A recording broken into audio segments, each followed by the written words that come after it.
Miss Monika Agarwal और हम कर रहे थे नीट का क्रैश कोर्स और आज है हमारा डे नंबर 3। डे नंबर 3 में आज हम करने वाले हैं प्रोजेक्टाइल मोशन। डे 1 और डे 2 में हम लोगों ने किया है scalars and vectors and 1D। तो ये देखने से पहले आप वो वीडियो भी एक बार देख लेना ताकि आपका स्टार्टिंग से सब रिवाइज हो जाए। और जैसा मैंने आपको बताया है कि जितना हम इस वीडियो में कर रहे हैं उतना ही थियोरी आप इस मोमेंट पे करिए। मैंने सारी जो भी जरूरत है नीट के एग्जाम्स के लिए मैंने सारी इस वीडियोस में रखी है, तो आपका एकदम परफेक्ट रिवीजन हो जाएगा। उसके बाद सिर्फ आपका एक ही काम रहेगा, कुछ अच्छे एमसीक्यूज डिस्कस करना। जो एमसीक्यूज आप करोगे वो लगभग 50 से 60 अगर एक अच्छे लेवल के एमसीक्यूज हैं, so that will be really enough for now. Okay, चलो तो अभी स्टार्ट करने वाले हैं। आज हम प्रोजेक्टाइल मोशन, बहुत ही ब्यूटीफुल चैप्टर है, पूरा कॉन्सेप्ट पे बेस्ड है। मैं बहुत ज्यादा डीप में नहीं जाऊंगी, बट मैं इतना आपको बोलूंगी कि जितना भी मैं आपको करा रही हूँ आज एकदम क्लियर हो जाएगा। अगर आपको प्रोजेक्टाइल मोशन में कुछ भी डाउट है, so all your doubts will be clear today. ठीक है, तो अब प्रोजेक्टाइल मोशन होता क्या है। तो बेटा इससे पहले जो इसके पहले वाला चैप्टर 1D हमने किया है, उसमें हमने क्या किया था कि हमने हमारे ऑब्जेक्ट को कुछ इस तरह से फेंका था। मींस हमने उसको एक्स एक्सिस से 90 डिग्री एंगल पे फेंका था। तो अगर हम उसको 90 डिग्री एंगल पे फेंकते हैं तो वो कुछ इस तरह से ऊपर जाता है एंड देन वो नीचे आता है। अभी अगर तू सोच कि इस ऑब्जेक्ट को मैं ऐसे थ्रो करूं, ऐसे, यहाँ ग्रेविटी नहीं है। इमेजिन करना कि अगर यहाँ ग्रेविटी नहीं है तो क्या इस पे कोई फोर्स लगेगा मेरे हाथ से छूटने के बाद? नहीं। तो मैंने आपको बताया था कि अगर कोई फोर्स नहीं लगेगा तो क्या इसका डायरेक्शन चेंज होगा? क्या इसका मैग्नीट्यूड चेंज होगा? नहीं, कुछ चेंज नहीं होगा। अगर फोर्स लग ही नहीं रहा तो ऐसे जाते जाएगा, जाते जाएगा, जाते जाएगा, कभी नहीं रुकेगा। Right? A projectile motion is a beautiful motion which is a combination of these two motions, मतलब vertical motion as well as horizontal motion। उसका beautiful concept है जिसकी वजह से अगर हमने पार्टिकल कुछ इस तरह से थ्रो किया तो ये ऐसे जाके गिरता है। आई एम श्योर इतना आपको पता ही होगा कि यहाँ पे हमने ऑब्जेक्ट को एक्स एक्सिस के साथ कुछ थीटा एंगल पे थ्रो किया है। तो ये जो एंगल थीटा है, this is angle of projection. This is angle of projection. ये हमने जो वेलोसिटी इसको दी है, this is u, which is called as initial velocity. Initial velocity. अब बेटा इस पूरे को आपको दो हिस्सों में करना है, एक्स एक्सिस और वाई एक्सिस। तो बेटा मैं ये जो वेलोसिटी मेरी u है, इसको बेटा तू दो हिस्सों में डिवाइड कर दे। तो एक हो गया तेरे एक्स एक्सिस के अलोंग और एक हो गया तेरे वाई एक्सिस के अलोंग। ये जो एक्स एक्सिस के अलोंग है इसकी वैल्यू हो जाएगी u cos theta. Scalars and vectors में पढ़ा है, सब लिंक है बेटा। जिसके साथ थीटा चिपक के बाजू वाला, that is u cos theta, and सामने वाला इज u sin थीटा। तो दिस बाजू वाली is u cos theta and सामने वाली इज u sin थीटा। तो जो इनिशियल वेलोसिटी है उसके दो कंपोनेंट्स हमने किए, x direction and y direction. तो वही चीज हम यहाँ लिखते जाएंगे, मैं यहाँ बताऊंगी और यहाँ लिखूंगी। तो इसको मैं नाम दे रही बेटा ux, that is the initial velocity in x direction. कितनी आई बेटा देखो, u cos theta, and the initial velocity in y direction is u sin theta। इतना क्लियर है? ओके बेटा, y डायरेक्शन में जब ये यहां से यहां जाएगा क्या इस पे कोई फोर्स लगेगा? बिल्कुल लगेगा। कौन लगाएगा? ग्रेविटी। तो अगर फोर्स है तो क्या एक्सेलरेशन है? बिल्कुल है मिस, एक्सेलरेशन भी, एक्सेलरेशन ड्यू टू ग्रेविटी ही है। ओके, क्या एक्स डायरेक्शन में इस पे कोई फोर्स है? नहीं। एक्स डायरेक्शन में, एक्स डायरेक्शन इस डायरेक्शन में, वाई डायरेक्शन में है, मैंने आपको ऑलरेडी बता दिया, अर्थ लगा रहा है। एक्स डायरेक्शन में है? नहीं, एक्स डायरेक्शन में कोई भी फोर्स नहीं है। तो क्या एक्स डायरेक्शन में कोई भी एक्सीलरेशन है? बिल्कुल नहीं। वेरी गुड बेटा, सही पकड़ रहे हो। तो force in X direction is zero, बल्कि force in Y direction is not zero. Gravity लग रही है ना बेटा नीचे की तरफ, और नेगेटिव साइन यही बता रहा है कि it is in the downward direction. Acceleration in X direction? बिल्कुल नहीं, कोई भी एक्सीलरेशन नहीं है। बिल्कुल है, वाई डायरेक्शन में कौन सा है? -g। इतना क्लियर हुआ? ओके, तो यहाँ क्या हुआ, हमारा बॉडी ऐसे ऊपर गया कुछ हाइट तक और फिर वापस नीचे आ गया। हमारा बॉडी कुछ हाइट h डिस्प्लेसमेंट किया, मैक्सिमम हाइट तक गया और फाइनली फिर वो नीचे आ गया। तो ये जो मैक्सिमम डिस्प्लेसमेंट आपको दिख रहा है, this is called as h max, that is the maximum height attain by the body. ठीक है, अगर आप final displacement in y direction बात करोगे, final displacement in y direction तो 0 है, बिकॉज हमने इसी लेवल से थ्रो किया और वापस हम इसी लेवल पे आ गए। तो y डायरेक्शन में कोई डिस्प्लेसमेंट है क्या? नहीं, x में है, राइट, x में ये डिस्प्लेसमेंट है और इसी डिस्प्लेसमेंट को हम रेंज बोलते हैं। So what is your r? r is the range and what is your h max? It is the maximum height, जो इसको यहां से जब ये यहां जाएगा तो वर्टिकल डायरेक्शन में जो मैक्सिमम डिस्प्लेसमेंट है that is h max, maximum height. लेकिन final displacement in y direction is 0 and final displacement in x direction is r। अब बेटा इसको यहां से यहां जाने के लिए कुछ तो टाइम लगा होगा, सो दैट इज कैपिटल T। इसको हम बोलते हैं टोटल टाइम, या तो बोलते हैं टाइम ऑफ फ्लाइट। ओके बेटा, ऊपर जाने के लिए कुछ टाइम लगा, that is called as time of accent.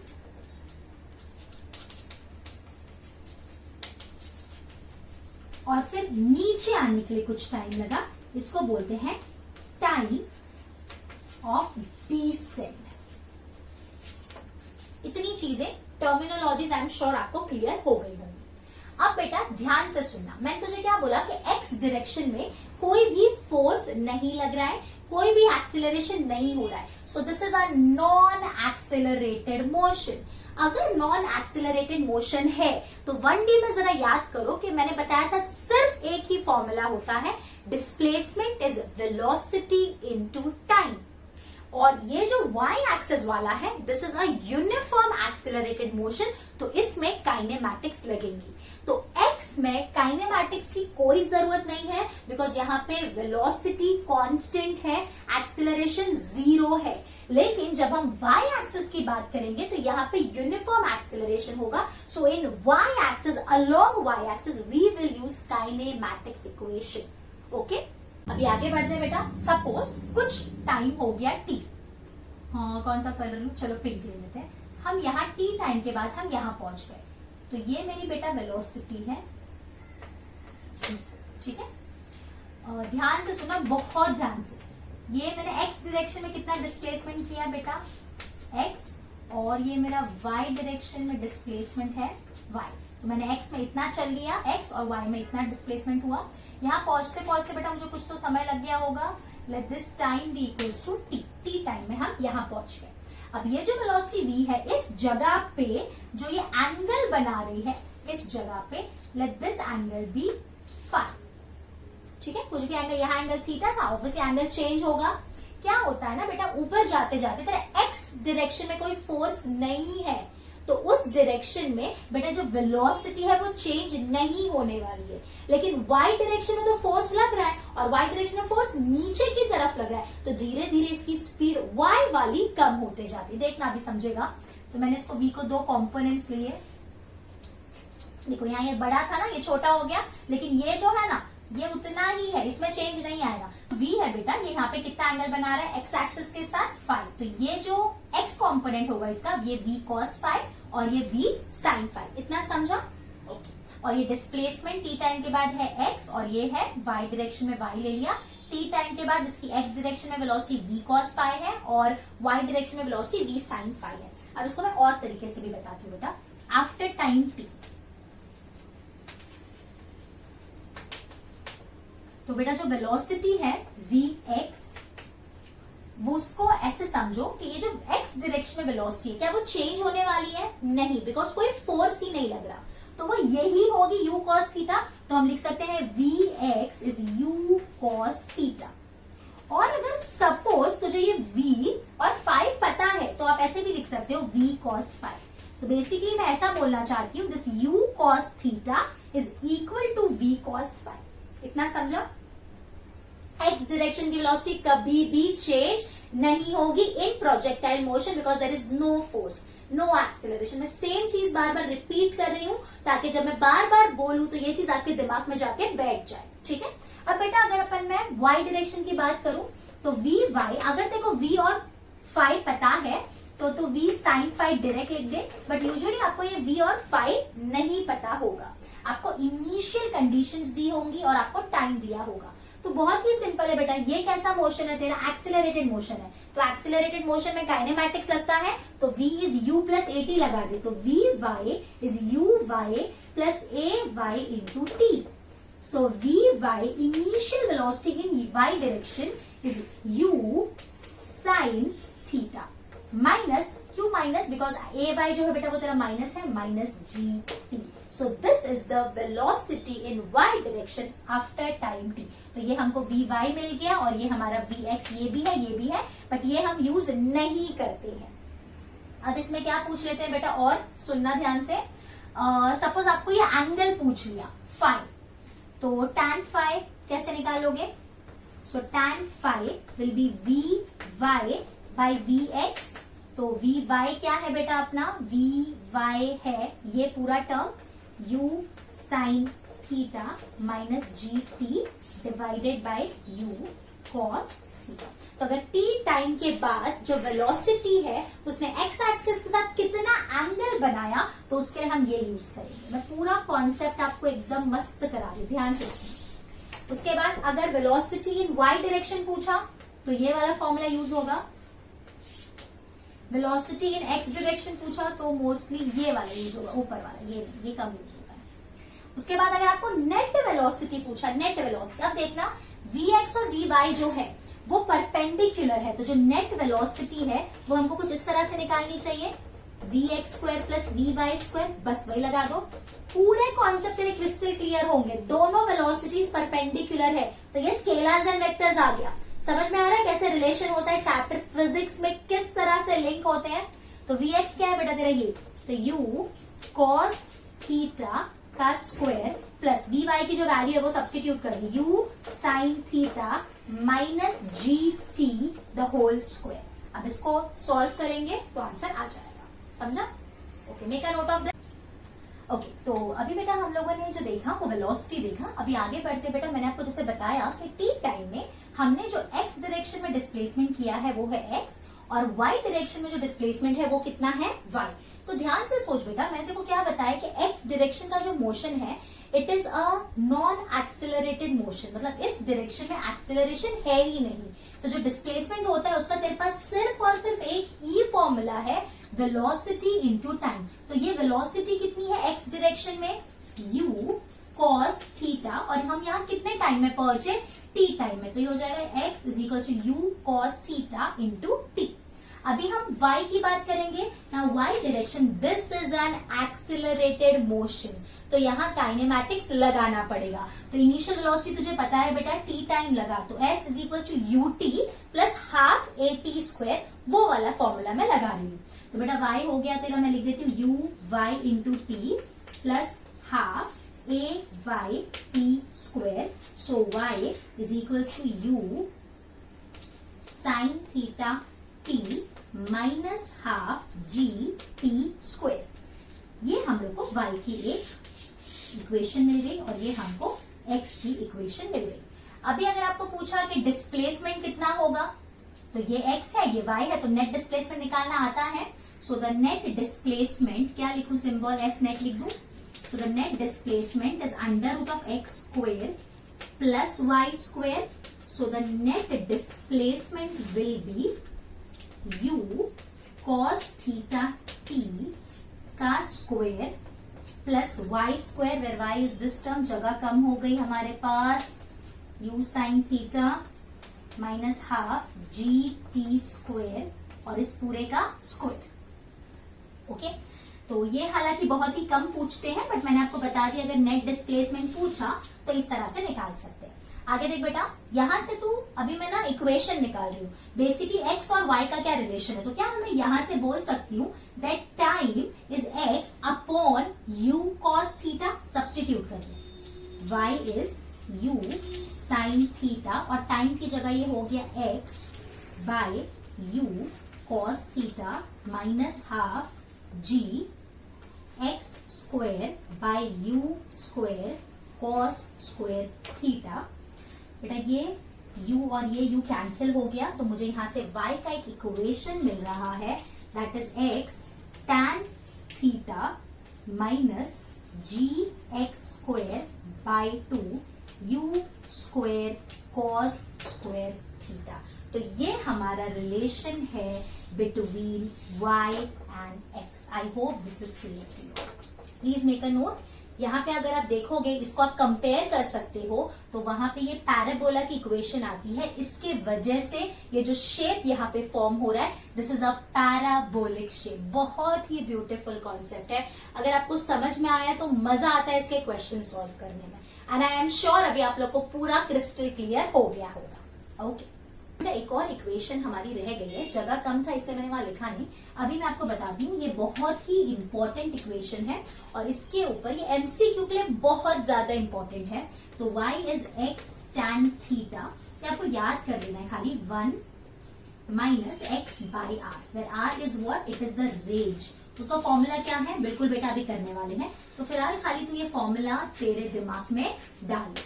तो ये बेसिक एक डायरेक्ट रिलेशन हमको मिल जाएगा। अगर हमको x और r और थीटा पता है तो डायरेक्ट y मिल जाएगा।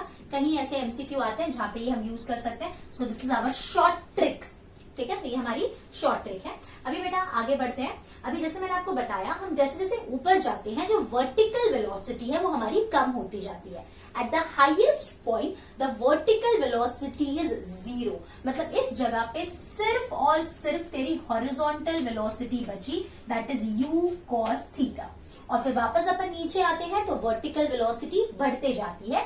एक और चीज बेटा, एग्जैक्टली ऑपोजिट पॉइंट्स पे, जैसे यहाँ पे उसी लेवल पे यहाँ पे अगर पॉइंट होगा तो इस पॉइंट की भी वेलोसिटी v ही होगी।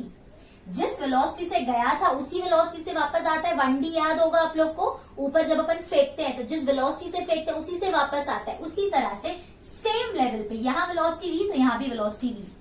यहाँ पे ये वाला जो एंगल है वापस वो फाई ही होगा। So this will be v cos phi and this will be v sin phi. मतलब ये वाली वेलोसिटी सेम। x डायरेक्शन की तो हमेशा सेम होती है, y डायरेक्शन का मैग्नीट्यूड सेम होगा लेकिन डायरेक्शन ऑपोजिट हो जाएगा। याद होगा ना आप लोग, अगर ऑब्जेक्ट अपन ऐसे थ्रो करते हैं बेटा, याद करो, तो यहाँ ऐसे जाता है और फिर वापस आता है। तो इस जगह पे जो उसकी वेलोसिटी ऊपर जाते वक्त थी वही वेलोसिटी यहाँ होती है, आते वक्त भी सेम वेलोसिटी होती है। लेकिन क्या हो जाता है, डायरेक्शन चेंज। यहाँ भी वैसा ही है। एक्स डायरेक्शन की तो वेलोसिटी तेरी चेंज ही नहीं हो रही। वाई डायरेक्शन का क्या होता है, मैग्नीट्यूड सेम रहता है, डायरेक्शन ऑपोजिट। यहाँ पे वही हो गया, ठीक है। तो जब अपन ऊपर जाते हैं तो हमारी वेलोसिटी धीरे धीरे कम होती जाती है और फिर जब नीचे आते हैं तो वेलोसिटी वापस बढ़ती जाती है। अब जिस पॉइंट पे हम यहाँ पे आ चुके हैं, मतलब अभी जस्ट ग्राउंड को टच हुआ है, तो हमने किस वेलोसिटी से थ्रो किया था, u। तो ऑब्वियसली ये वापस किस वेलोसिटी से आएगा, u से ही वापस आएगा। तो अगर वापस मैं इसके दो कंपोनेंट कर दूं, यहाँ पे ये वाला एंगल तेरा थीटा ही होगा, तो ये है तेरा u cos थीटा और ये यहाँ पे है u sin theta. So this is u cos theta and this is u sin theta. तो अगर सपोज मैंने आपको पूछा चेंज इन वेलोसिटी, ये सब मैं आपको एमसीक्यूज के हिसाब से ही बता रही हूँ। Change in velocity between the initial and the final position. तो इनिशियल पे जो हमारी वेलोसिटी है, अगर उसको वेक्टर फॉर्म में लिखे बेटा, तो वो होगा u cos theta i cap plus u sin theta j cap. अगर टॉप पे पूछेंगे तो हमारी वेलोसिटी जो होगी टॉप पे वो सिर्फ होगी u cos theta i cap. अगर आपको डिफरेंस पूछा तो सबट्रैक्ट कर दोगे, ठीक है। फाइनल माइनस इनिशियल, तो u cos theta i cap minus u cos theta i cap cancel हो जाएगा, तो सिर्फ क्या बचेगा, minus u sin theta j cap. So the difference in the velocity that is vt minus u will just give you minus u sin theta j cap. Similarly initial और final position की बात करें तो initial velocity मैंने already लिख दी है, final velocity लिखने जाऊंगी तो बेटा हो जाएगा u cos theta i cap. इसमें तो कुछ भी चेंज नहीं आएगा, लेकिन ये u sin थीटा है अभी वो डाउनवर्ड डायरेक्शन में है, तो ये हो गया u sin theta j cap. अभी अगर अपन सबट्रैक्ट करें u final minus u initial, तो u cos theta minus u sine theta minus u cos theta minus minus u sine theta, तो यू कॉस थीटा तो कैंसिल हो जाएगा, ये ऐड हो जाएगा और यहाँ अपने को मिलेगा -2 you sine theta J. This is the change in the velocity. चलिए तो बेटा एक नोट करके लिख लेते हैं अपन। अभी बेटा एक नोट करके लिख रहे हैं अपन, velocity is minimum at highest point। Highest point पे तेरी वेलोसिटी मिनिमम हो जाएगी, तो ऑब्वियसली काइनेटिक एनर्जी में मिनिमम कब होगी? At highest point. ये एमसीक्यू में डायरेक्ट पूछ लेते हैं ऐसे questions. Kinetic energy is minimum at highest point. तो अभी समझ में आया? अभी तक जो भी डाउट थे सबके क्लियर हो रहे हैं ना? देखो भले ही हमारी क्लास ऑनलाइन है बट ऑफलाइन का फील आना चाहिए कि नहीं आना चाहिए। तो जब भी आप ऐसे ही, जब भी मैं कुछ क्वेश्चन करूं या कुछ बोलूं तो आपको वहां से आंसर देने का, तभी हमको ऐसा फील आएगा कि हम ऑफलाइन क्लास में बैठे हैं। क्लियर हुआ इतना बेटा? समझ में आया? चेंज इन वेलोसिटी, किसी भी जगह पे वेलोसिटी लिखना आएगा ना, एक्स वाली वेलोसिटी तेरी चेंज नहीं होगी, सिर्फ वाई वाली वेलोसिटी अपनी चेंज होती है। अभी एक और शॉर्ट ट्रिक सीखेंगे बेटा। यहाँ पे डायरेक्ट एग्जाम में पूछ लिया जाता है। अपन ने जिस एंगल से थ्रो किया है दैट इज थीटा, लेकिन ये जो हाईएस्ट पॉइंट है और जिस पॉइंट से अपन ने थ्रो किया है इसके बीच में एंगल अल्फा है। So there is a relation tan alpha is tan theta by 2। ये आप लोग वापस याद रखेंगे, ठीक है? अभी कुछ बेसिक फॉर्मूलाज उस पर डिस्कस कर लेते हैं बेटा।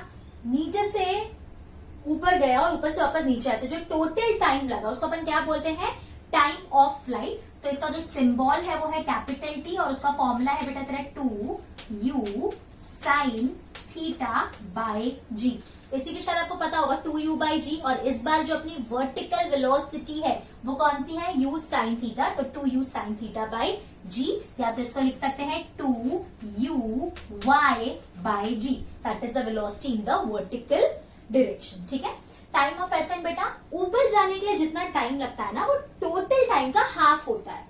मतलब ऊपर जाने का जो टाइम लगा उसको मैं नाम दे रही हूँ टाइम ऑफ एसेंट। नीचे आने के लिए जो टाइम लगा that is time of descent and the total is the time of flight. So time of ascent plus time of descent is the total time and this time is half of the total time. तो इसका खाली half कर दो तो ये हो जाएगा time of ascent is u sine theta by g, या तो फिर u y by g. Similarly time of descent को टी डी से डिनोट कर रहे हैं बेटा। This is u sine theta by g, या तो फिर u y बाई जी। आगे बढ़ते हैं बेटा। ये एक शॉर्ट ट्रिक है जो मैं आपके साथ डिस्कस कर रही हूँ बेटा। यहाँ पे क्या बोला है कि सपोज कुछ तो हाइट h है, यहाँ तक जाने के लिए हमको t1 टाइम लगा और नीचे आने के लिए t2 टाइम लगा। तो बेसिकली या तो आपको t1 t2 दे दिया जाएगा और आपको h पूछा जाएगा, या तो आपको t1 और h दे दिया जाएगा और t2 पूछा जाएगा। कुछ भी कॉम्बिनेशन में वो पूछ सकते हैं। तो इसका बेटा फॉर्मूला क्या है? h is equals to half g t1 into t2, half g t1 into t2। So this is a shortcut जो मैं आपके साथ डिस्कस कर रही हूँ। तो अगर एग्जाम में आ गया तो हमको कुछ मगजमारी नहीं करना है। We have to direct substitute this formula. Now next is horizontal range, that is this. ये जो हॉरिजॉन्टल में हमने डिस्प्लेसमेंट कवर किया है इसकी हम बात कर रहे हैं। लो ये मिट गया, ओके ठीक है। तो बेटा रेंज आर, इसका फॉर्मूला है u square sine 2 theta by g, ठीक है? और क्या लिख सकते हैं बेटा? u square 2 sine theta cos theta by g. Sine 2 theta का अपना फॉर्मूला। अब देख बेटा u साइन थीटा, ये u स्क्वायर है ना, इसमें से एक u साइन थीटा तेरा u y बन जाएगा और एक u कॉस थीटा तेरा u x बन जाएगा। तो इसका दूसरा फॉर्मूला पर लिख सकते हैं 2ux u y बाई जी। तो ये हमारे रेंज का फॉर्मूला हो गया। ये दोनों ज्यादा इंपॉर्टेंट है। दूसरा बेटा, ये जो रेंज है ये मैक्सिमम कब होगी, मतलब हमको कौन से एंगल पे फेंकना चाहिए ताकि ये जो डिस्प्लेसमेंट है ये मैक्सिमम हो।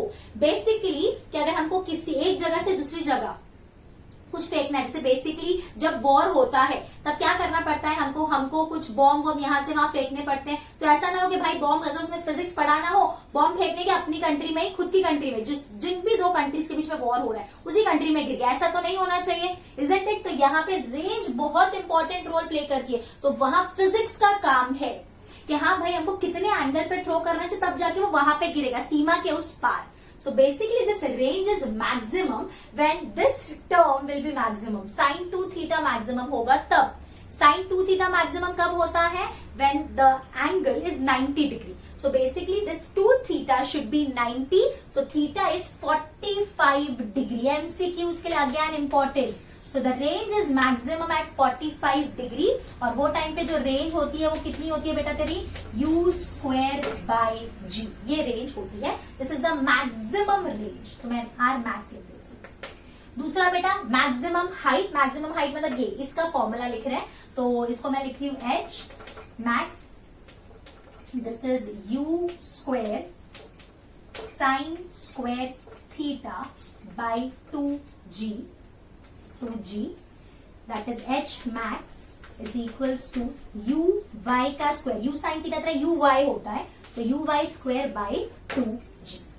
ठीक है। अभी ऐसा भी सवाल पूछ सकते हैं कि मैक्सिमम हाइट कब होगी, मतलब हम कब सबसे ज्यादा वर्टिकल डायरेक्शन में डिस्प्लेसमेंट कवर करेंगे। ऑब्वियसली बात है जब हम ऐसे थ्रो करेंगे, समझ में आ रहा है, जब हमें थीटा 90 होगा, मतलब अगर हमने किसी ऑब्जेक्ट को ऐसे थ्रो किया तो इस डायरेक्शन में कवर ही नहीं होगा, सारा का सारा वर्टिकल डायरेक्शन में कवर होगा। तो वो टाइम पे हमारी जो हाइट होगी दैट विल बी मैक्सिमम। ठीक है। तो ये मैक्सिमम हाइट नहीं है। मैक्सिमम हाइट मतलब इस कंडीशन पे, इस एंगल पे जब हमने थ्रो किया तब ये हाइट मैक्सिमम है। लेकिन अगर तुझे ऐसा बोला कि हम चाहते हैं कि वर्टिकल डायरेक्शन में मैक्सिमम डिस्प्लेसमेंट कवर हो, तो हमको ऑब्जेक्ट को कितने एंगल पे फेंकना चाहिए, तब आंसर क्या आएगा बेटा? Theta is 90 degree. समझ में आ रहा है ना? तो यहाँ पे मैं वो नहीं लिख रही हूँ, तुम लोग कंफ्यूज ना हो जाओ। तो अगर आपको, मैं वापस बोल देती हूँ कि अगर हमको वर्टिकल डायरेक्शन में मैक्सिमम डिस्प्लेसमेंट कवर करना है, so at that time we should throw the object at 90 degree with the horizontal, mean सीधा ऐसे फेंको। और अगर आपको हॉरिजॉन्टल डायरेक्शन में मैक्सिमम कवर करना है, so at that time you should throw the angle at 45 degree. Next is relation between H and R। क्या इस H और R के बीच में रिलेशन है? बिल्कुल है बेटा। और मैं इसको ऐसे याद रखती हूँ, R tan theta is 4H। मैं आज तक इसको ऐसे याद रखती हूँ, रतन चोर है। कुछ ट्रिक्स होती है याद करने की, R tan थीटा मैं कभी नहीं भूलती है। रतन ऐसे याद कर लिया, चोर है, चोर इज 4 है ना, तो 4 है। 4 को हिंदी में क्या बोलते हैं? 4 है, 4 H है ये, तो इसको ऐसे याद किया, रतन चोर है। So it is still there. मैंने बहुत पहले, कम से कम 8-9 साल पहले याद किया था और आज तक बाकी फॉर्मूला से भूल जाती हूँ, पर जो शॉर्ट ट्रिक ऐसे याद कर रहे थे वो कभी नहीं भूल सकती। दिस इज रतन चोर है, R tan theta is 4H। समझा बेटा? तो अभी जब तेरा थीटा 45 होगा तब ऑब्वियसली बात है तेरी रेंज मैक्सिमम होगी। tan 45 कितना होता है? 1। सो वो टाइम पे जो R max होगा that is 4 times of H। मतलब वो टाइम पे हम जो x डायरेक्शन में डिस्प्लेसमेंट कवर करेंगे वो मैक्सिमम हाइट से 4 गुना होगा। Again a short trick, important, direct sum आते हैं ऐसे क्वेश्चंस पे। तो यहाँ पे ये सारी शॉर्ट ट्रिक्स बहुत इंपॉर्टेंट है। जो मैं बोल रही हूँ वो याद रखेंगे, एज इट इज एग्जाम में पूछ के आएंगे। विद इन 10 to 20 सेकेंड आपके ये सम्स हो जाते हैं। क्लियर? Make a note. आगे बढ़ते हैं बेटा। फॉर कॉम्प्लीमेंट्री एंगल्स बहुत ही मजेदार क्वेश्चंस आते हैं इसमें। कॉम्प्लीमेंट्री एंगल्स जब भी दिमाग में आए तो मतलब क्या होता है बेटा? थीटा और 90 माइनस थीटा। जैसे 30 और 90 माइनस 30 60, 20 90 माइनस 20 70, उसके बाद 10 90 माइनस 10 80। तो इनको कॉम्प्लीमेंट्री एंगल्स बोलते हैं। ये जो कॉम्प्लीमेंट्री एंगल्स होते हैं इनका ये जो रेंज होती है वो सेम होती है। तो यहाँ पे मैंने 2 कॉम्प्लीमेंट्री एंगल्स दिखाए बेटा, मतलब एक थीटा है और एक 90 माइनस थीटा है। तो थीटा और 90 माइनस थीटा दोनों के लिए रेंज सेम है, लेकिन ऑब्वियसली दोनों का जो टाइम होगा वो अलग अलग होगा, जो हाइट होगी अलग अलग होगी। तो पहले हमने लिख दिया कि दोनों की रेंज सेम है, R1 is equals to R2। दूसरा बेटा मैंने लिखा है यहाँ पे T1 by T2 is tan theta. ये एक फॉर्मूला, ऑब्वियसली थीटा ये वाला एंगल है, ठीक है। या तो फिर आप ऐसा लिख सकते हो, दूसरा T1 into T2 is 2R by G। उसके बाद तीसरा बेटा H1 by H2 is tan square theta. तो ये रिलेशन आपको बाय हार्ट करने हैं। उसके बाद ये वापस एक सम में आपको एमसीक्यू जैसे मिल जाता है, ये डिस्कस कर रहे थे। Again we are discussing a concept, आप बोल सकते हो तो शॉर्ट ट्रिक बोल सकते हो। यहाँ एंगुलर मोमेंटम पूछा है। एंगुलर मोमेंटम क्या होता है बेटा? एंगुलर मोमेंटम इज अलग अलग वे से लिख सकते हैं। L is equals to R bar cross T bar, ऐसे लिखते हैं। या तो फिर L इज इक्वल्स टू आप लिख सकते हो mv/r साइन थीटा, ऐसे भी लिख सकते हैं, राइट। तो बेटा बेसिकली इस जगह पे आपको हाईएस्ट पॉइंट का एंगुलर मोमेंटम पूछा है, जहां से पहले प्रोजेक्ट किया उस जगह से, बिकॉज एंगुलर मोमेंटम कहां से डिफाइन करना है वो सबसे पहले पूछा जाता है। तो हम यहाँ एंगुलर मोमेंटम डिफाइन कर रहे हैं from the point of projection.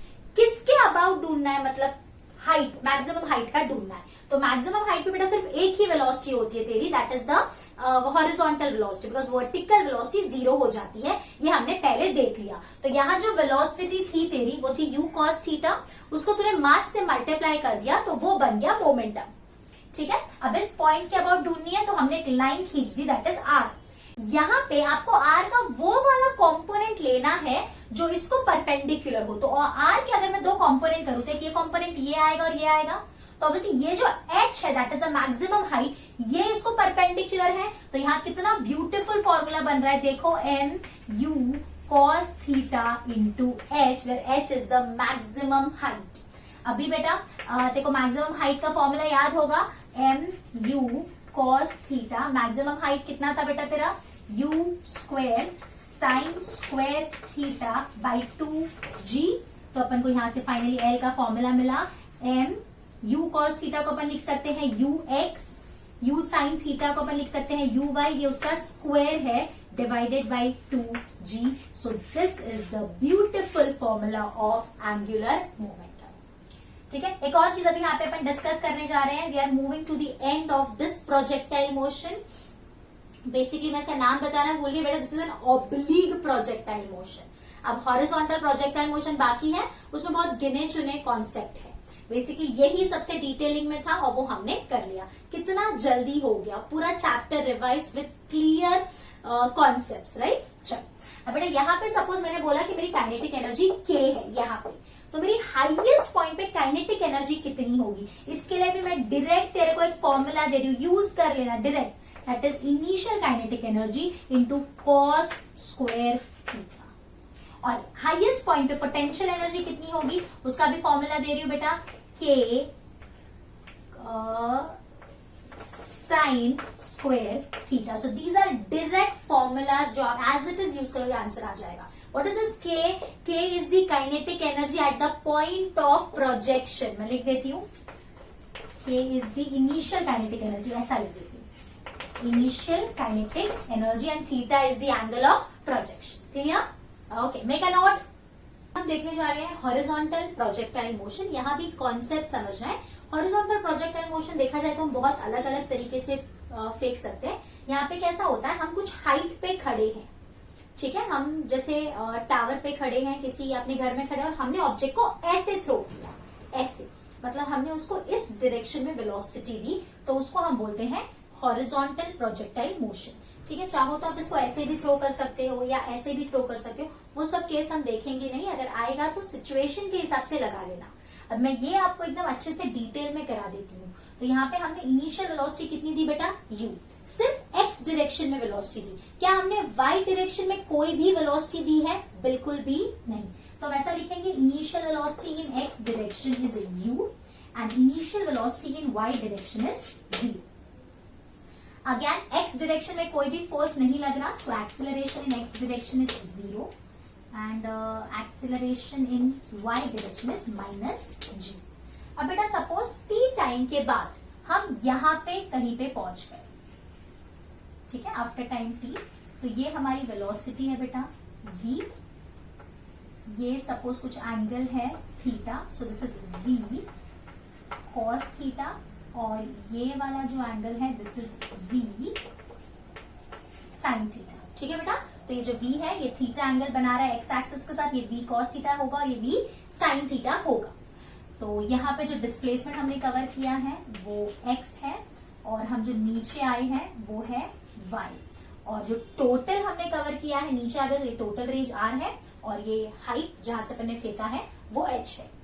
अभी अगर सपोज मैं आपको पूछ लूं कि टी टाइम के बाद ये वेलोसिटी कितनी हो जाएगी, तो आप बोलोगे बस वी एक्स, मतलब x direction is N non accelerated motion, तो एक्सेलरेशन नहीं है तो उसकी वेलोसिटी चेंज ही नहीं होनी चाहिए, मतलब बेसिकली वो u के बराबर आना चाहिए, या आप बोल दो V X is equals to V cos theta.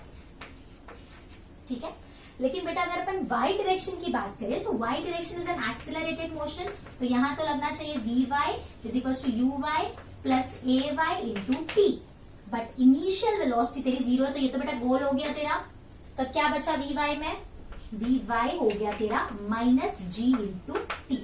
तो अगर मैं तुझे नेट वेलोसिटी पूछ लूं, या इसको वी वाई को ऐसा भी लिख सकते हो ना, V Y is V sine theta, but जैसे मैंने आपको पहले भी बताया था ये थीटा वीटा आपको पता नहीं होगा तो ये यूज नहीं करना है, तो बेसिकली हम जो यूज करते हैं वो ये है और ये है। तो अगर मैं आपको नेट वेलोसिटी पूछूं तो नेट वेलोसिटी क्या होगी बेटा तेरी, under root of U square plus G T, minus G T का स्क्वायर लोगे तो भी वो प्लस ही हो जाएगा, तो U square plus G T square. और अगर इस एंगल की बात करते हैं, so this angle tan theta is Vy by Vx, so tan theta is GT by U, minus वही बताएगा कि ये एंगल कैसा है, नीचे की तरफ है, बेसिकली ये ऑब्ट्यूज एंगल है, स्लोप बेसिकली आप ऐसा बोल सकते हो। सो GT by U, मैं नेगेटिव नहीं डाल रही, समझ गए आप लोग? ओके, उसके बाद नेक्स्ट बेटा अगर तुझे x पूछा तो x क्या होगा, तो x होगा velocity in the x direction into time, so that is u into t, लेकिन y वापस it is an accelerated motion, तो u y t plus half a y t square, वापस initial velocity in y direction is zero, तो ये गोल हो गया बेटा तेरा, तो यहाँ पे y क्या मिला तुझे, y is equals to minus half g t square.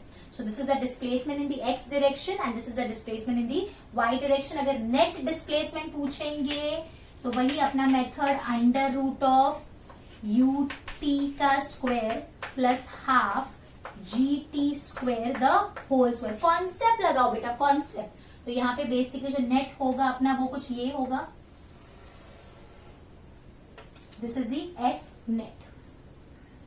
अभी अगर आपको पूछ लिया कि सपोज ये वाला एंगल निकालो जो डिस्प्लेसमेंट बना रहा है, इसको नाम क्या दे देती हूँ, फाई, तो ये निकाल लोगे, tan फाई क्या होगा तेरा, tan phi is opposite by adjacent, तो यहाँ पे जो तेरा tan फाई आएगा that will be y by X, so y कितना है, half G T square by U T, एक टी कट गया, so g by 2u, this will be the angle.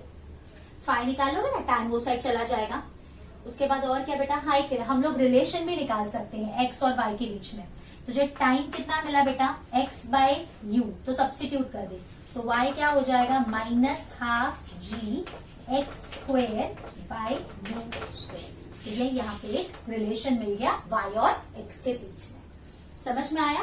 तो यहाँ पे कॉन्सेप्ट समझ लो आप। तो कॉन्सेप्ट अगर आपको समझ में आ रहा है कि मैं कैसे लगा रही हूँ, एक्स डायरेक्शन जो है वो नॉन एक्सेलरेटेड मोशन है, तो नॉन एक्सेलरेटेड मोशन को सिंपल अपन क्या करते हैं, वेलोसिटी इनटू टाइम, एक ही फॉर्मूला है डिस्प्लेसमेंट का, और अगर एक्सेलरेटेड मोशन है तो पूरा हमको सॉल्व करना पड़ता है। उसके बाद यहाँ पे आप ऐसा कर सकते हो कि उसको नीचे आने को कितना टाइम लगेगा, सो टाइम बेटा वही है, इनिशियल वेलोसिटी तेरी वाई डायरेक्शन में है ही नहीं, सो बेसिकली अगर मैं टाइम का फॉर्मूला लिख दूं, time is under root 2h by g, यही होगा, यही टाइम इसको लगेगा ऊपर से नीचे आने के लिए। और अगर रेंज पूछ लिया तो इसका जो रेंज होगा वो रेंज होगा वेलोसिटी इनटू टाइम, तो वेलोसिटी इज u, तो ये हो गया u 2h बाई जी। तो मोस्टली हमने सारी चीजों का डिस्कशन यहाँ पे कर लिया है। ओके, अभी 2 पॉइंट्स मुझे एमसीक्यूज के लिए आपके डिस्कस कर रहे थे, वो देखते हैं बेटा। सपोज ए जो ऑब्जेक्ट है उसको मैंने ऊपर से ड्रॉप किया है, और जो बी ऑब्जेक्ट है उसको हमने हॉरिजॉन्टल वेलोसिटी दी है, ठीक है, वर्टिकल वेलोसिटी नहीं दिया, हॉरिजॉन्टल वेलोसिटी दी है। तो बेसिकली पहली चीज, ये दोनों ग्राउंड पे सेम टाइम पे पहुंचेंगे, बिकॉज इसका भी टाइम का फॉर्मूला क्या होता है, अंडर रूट 2h बाई जी, और इसका भी टाइम का फॉर्मूला क्या है, 2h बाई जी। तो पहली चीज, ये दोनों अगर आपने इसको ड्रॉप किया, हॉरिजॉन्टल वेलोसिटी दी है, आपने वर्टिकल तो नहीं दी ना बेटा, तो इसका हॉरिजॉन्टल वेलोसिटी है इसके पास, वर्टिकल वेलोसिटी इसकी भी 0 और इसकी भी 0, वर्टिकल वेलोसिटी ड्रॉप किया है दोनों के केस में वर्टिकल। ठीक है, तो यहाँ पे हम क्या बोलेंगे कि दोनों को ग्राउंड पे आने को सेम टाइम लगेगा, पहली चीज। दूसरी चीज बेटा कि यहाँ पे बैठ के अगर आप इसको देखोगे तो आपको ऐसा लगेगा कि ये स्ट्रेट लाइन मोशन कर रहा है। अगर आप ए पे बैठ जाओ और अगर आप बी के मोशन को देखोगे तो आपको ऐसा लगेगा, बिकॉज आप दोनों साथ में नीचे आ रहे हो तो आपको खाली ऐसा लगेगा कि बी आपसे दूर जा रहा है, तो आपको ऐसा लगेगा it is moving in a straight line. ये दो चीज।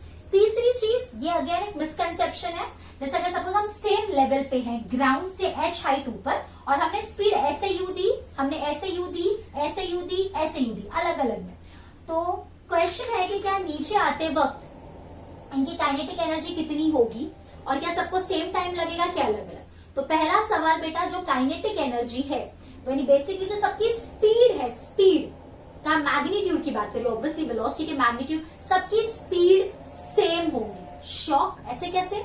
सबका डायरेक्शन अलग अलग है। बेटा तू सोच एक चीज, अभी यहाँ पे है कोई भी ऑब्जेक्ट ले ले, तो ग्राउंड से कुछ हाइट पे है तो उसके पास पोटेंशियल एनर्जी है, और यू स्पीड है उसके पास, तो उसके पास काइनेटिक एनर्जी है। वही सारी की सारी जब वो ग्राउंड पे पहुंचेगा, conservation of energy, potential energy zero हो जाएगी और वही सारी की सारी काइनेटिक एनर्जी में कंजर्व हो जाएगी। तो क्या सब पार्टिकल की काइनेटिक एनर्जी सेम आएगी? बिल्कुल। तो क्या सबकी स्पीड सेम होगी? हाँ। तो जब ये सारे पार्टिकल्स अगर ग्राउंड पे पहुंचेंगे तो सबकी स्पीड सेम होगी, नो डाउट। सबका टाइम अलग अलग होगा। सबसे पहले कौन पहुंचेगा? ये वाला पार्टिकल जिसको हमने नीचे की तरफ फेंका, और सबसे लेट ये पहुंचेगा। तो टाइम सबका अलग अलग होगा लेकिन सबकी स्पीड सेम होगी। These are the important short tricks point जो अगर एग्जाम में आएंगे तो आप डायरेक्ट लिख सकते हो। I hope this is clear to all. So here we have completed with the third chapter, that is projectile motion। अब इसके बाद हम करने वाले हैं circular motion। I hope आपको ये पूरा समझ में आया है, और जैसे मैं आपको पहले भी बता चुकी हूँ, ये रिवीजन होने के बाद कुछ 50 से 60 क्वेश्चंस अगर आपने अच्छे लेवल के, नीट के लेवल के कर लिए तो आपके लिए बहुत हो जाएगा। या आप एक और चीज कर सकते हो, ये रिवीजन होने के बाद आप प्रीवियस ईयर्स के क्वेश्चंस ट्राई करो, तब आपको समझेगा कि ये जो हम रिवीजन कर रहे हैं ये आपके लिए कितना फ्रूटफुल हो रहा है। And I hope you are liking our video. If you like it, do share with your friends ताकि उन लोग को भी इन वीडियो से हेल्प हो सके। Till then bye bye, take care, thank you.